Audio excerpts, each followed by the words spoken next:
फलटणचा राजकीय भूकंप, रामराजेंची शिवसेना वारी आणि शरद पवारांचा भाकरी फिरवण्याचा निर्णय. नमस्कार, लोकवृत्तमध्ये आपलं स्वागत. राजकीय विश्लेषकांच्या नजरा खिळवून ठेवणाऱ्या फलटणच्या राजकारणात अखेर मोठी उलथापालथ झाली आहे. विधान परिषदेचे माजी सभापती आणि सातारा जिल्ह्याच्या राजकारणातील चाणक्य मानले जाणारे आमदार रामराजे नाईक निंबाळकर यांच्या गटानं शिवसेना म्हणजे शिंदे गटात प्रवेश करण्याचा निर्णय घेतल्यामुळं राष्ट्रवादी काँग्रेस शरद पवार पक्षानं आक्रमक पाऊल उचललं आहे. शरद पवार यांनी फलटणची संपूर्ण कार्यकारिणी बरखास्त करून तालुक्यात नव्यानं संघटना बांधणीचं रणशंग फुंकलं आहे. बदललेल्या समीकरणांची पार्श्वभूमी. फलटण तालुक्यात अनेक दशकांपासून नाईक निंबाळकर घराण्याचं वर्चस्व राहिलंय. मात्र अलीकडच्या काळात राज्यातील बदलत्या राजकीय हवेचा परिणाम फलटणवरही स्पष्टपणे दिसू लागलाय. अजित पवार गटाने यापूर्वीच भाजपशी हात मिळवणी करत माजी खासदार रणजित सिंह नाईक निंबाळकर यांच्या सोबत जाणं पसंत केलंय.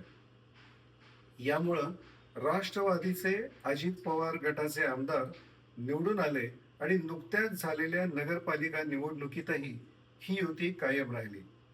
अशा परिस्थितीत रामराजे नाईक निंबाळकर यांची भूमिका कळीची ठरली होती. रामराजेंची नवी वाट आणि पवारांचा सर्जिकल स्ट्राईक. गेले काही दिवसांपासून रामराजे नाईक निंबाळकर हे शिवसेना शिंदे गटाच्या संपर्कात असल्याची चर्चा होती. अखेर त्यांनी आपल्या समर्थकांसह शिंदे गटात जाण्याचा निर्णय घेतल्यावर शरद पवार गटानं तातडीनं हालचाली केल्या. फलटण शहर, तालुका आणि सर्व फ्रंटल सेलची कार्यकारिणी बरखास्त करून पक्षानं हे स्पष्ट केलं की आता जुन्या सावटातून बाहेर पडून पक्ष नवी ओळख निर्माण करणार आहे. विशेष म्हणजे आगामी जिल्हा परिषद आणि पंचायत समिती निवडणुका स्वबळावर लढवण्याचा निर्धार या निर्णयातून दिसून येतोय. पुनर्बांधणी आणि गैरवापराला चाप.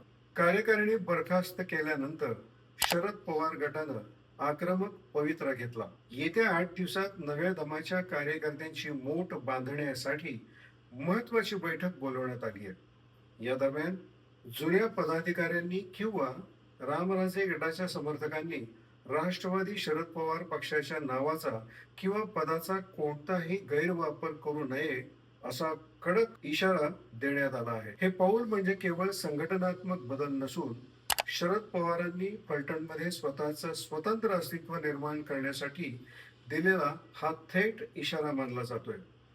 आगामी काळात काय घडणार? आता सर्वांचं लक्ष येत्या 8 दिवसात होणाऱ्या बैठकीकडे आणि जाहीर होणाऱ्या नवीन कार्यकारिणीकडे लागलंय.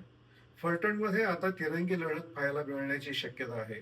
एका बाजूला भाजप व अजित पवार गट, दुसऱ्या बाजूला शिवसेना शिंदे गटात गेलेले रामराजे आणि तिसऱ्या बाजूला शून्यातून विश्व निर्माण करायला निघालेला शरद पवार गट.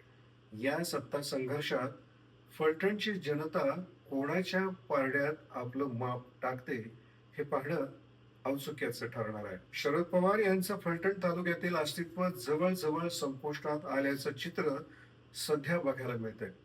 याचा परिणाम फलटणच्या राजकारणावर कसा होईल असं आपल्याला वाटतं? नक्की कमेंट बॉक्समध्ये लिहा आणि पाहत रहा लोकवृत्त.